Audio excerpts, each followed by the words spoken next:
देखिए, पहली बार आप लोगों ने आज इस सत्र में देखा होगा, ऐसी परिस्थिति, विपक्ष की हास्यास्पद परिस्थिति पहले कभी देखने को नहीं मिली। सबसे बड़ी बात कि कोरोना वायरस पर नियम 67 के अंतर्गत नोटिस विपक्ष की ओर से जब प्राप्त हुआ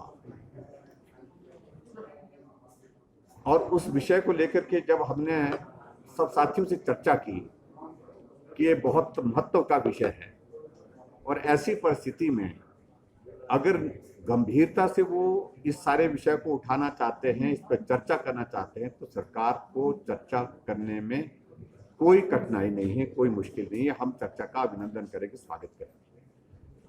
और उसी तरह से मुझे भी हिमाचल प्रदेश की विधानसभा के अंदर 23 वर्ष का कार्यकाल हुआ, लेकिन कभी भी नियम 67 के अंतर्गत स्थगन प्रस्ताव सरकार की ओर से स्वीकार नहीं किया गया।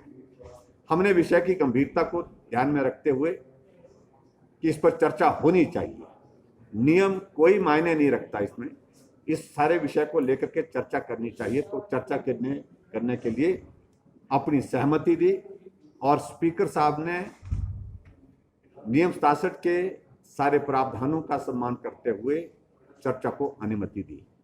और विपक्ष उस तरह से सोच रहा था कि हम सिर्फ शोर करेंगे, वॉकआउट करेंगे, हल्ला गुल्ला करेंगे और सिर्फ राजनीतिक मकसद से खबर बनाने की कोशिश करेंगे। वो तैयार ही नहीं थे।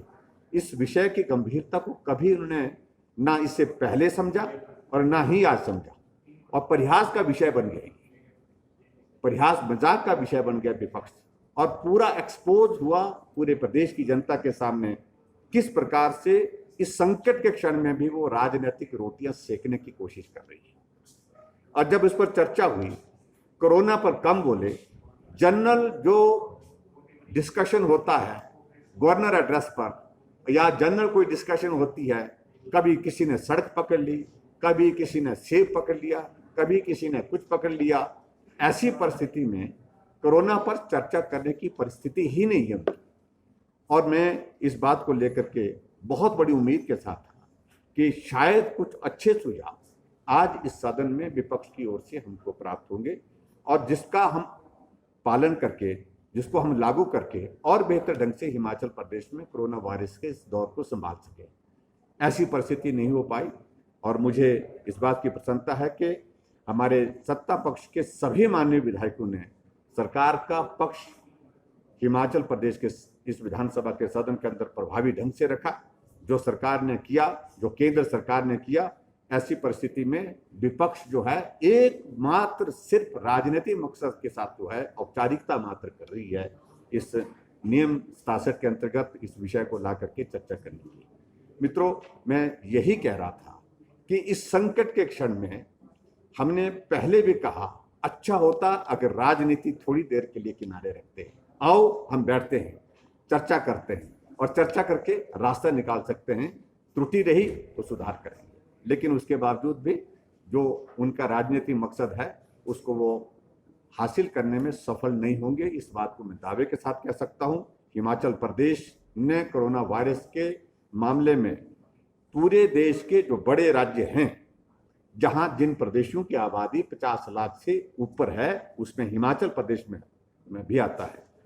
सबसे बेहतर परफॉर्म आज की तारीख में हिमाचल प्रदेश में उसने किया है, इसलिए उनके पास कहने के लिए नहीं।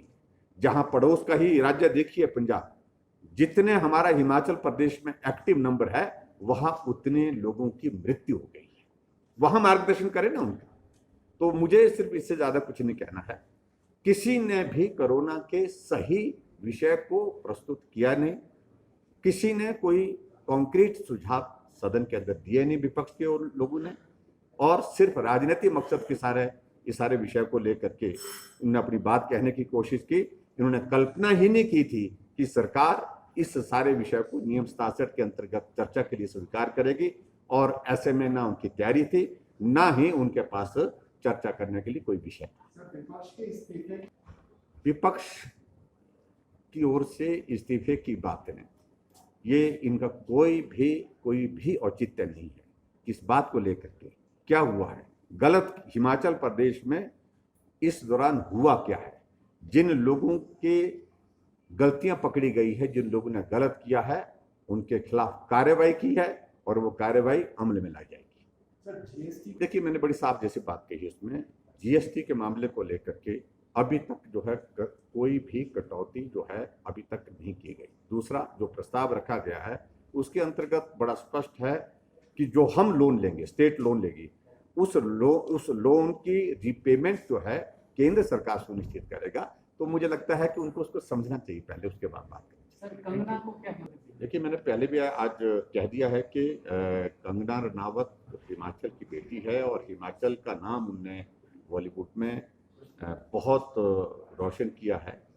और ऐसी परिस्थिति में जब उनको लग रहा है कि वो असुरक्षित हैं, सुरक्षा की ज़रूरत है, उनके पिताजी ने लिख करके भी दिया, ऐसी परिस्थिति में हिमाचल प्रदेश सरकार की ओर से उनकी सुरक्षा हमारी जिम्मेदारी बनती है और हमने सुरक्षा का जो है उनके बंदोबस्त किया है।